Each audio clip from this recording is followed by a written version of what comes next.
హామీలు 6 గ్యారంటీలు 13 డిక్లరేషన్లు 420 హామీలు శాతభారతం అంత రాశారు కదా. ఏది నాయనా మరి 3 నెలల్లో హామీలు అంటే ముఖ్యమంత్రి గారి మధ్యన కొత్త డైలాగ్ కొడుతున్నాడు. ఏమంటున్నాడు ఆయన?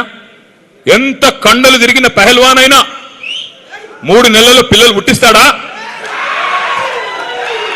మనకు తెలియదా? 3 నెలల్లో పిల్లలు పుడతారో పుట్టరో మనకు తెలియదా? అది ముఖ్యమంత్రి గారు చెప్పాలనా? ఒక ముఖ్యమంత్రిగా ఎట్లాంటి వాళ్ళని చూసాం మనం? ఒక ఎన్టీ రామారావు గారిని, ఆ తర్వాత చంద్రబాబు నాయుడు గారిని, ఆ తర్వాత రాజశేఖర్ రెడ్డి గారిని, ఆ తర్వాత రోసయ్య గారు, కిరణ్ కుమార్ రెడ్డి గారు, ఆ తర్వాత మన నాయకుడు కేసీఆర్ గారు. ఇట్లాంటి గౌరవప్రదమైన వ్యక్తులను చూసి ఇవాళ ఒక ముఖ్యమంత్రి 3 నెలల్లోనే పిల్లలు పుడతారా అని అడిగితే ఏమనాలా? ఏం చెప్పాలా? ఎవడు చెప్పమన్నాడు నిన్ను?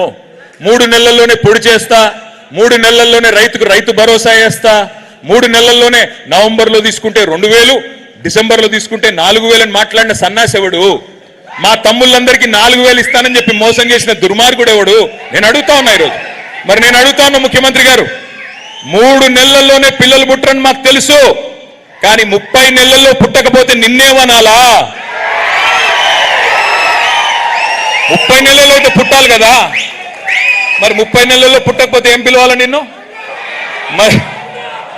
మళ్ళీ ఏమన్నంటే ఈయనేదో అన్నాడని మళ్ళీ ఒక కేసు పెట్టుకో. కేసులు ఏం కాదు, ఎన్ని పెట్టుకుంటావో పెట్టుకో, నాకేం భయం లేదు.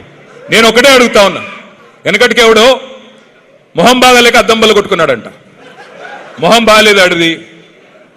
ఏమయ్యా నీ మొహం ఇట్లా ఉందంటే పోయి అద్దం బగలు కొట్టాడంట. అట్లా ఉంది రేవంత్ రెడ్డి గారి ప్రభుత్వం.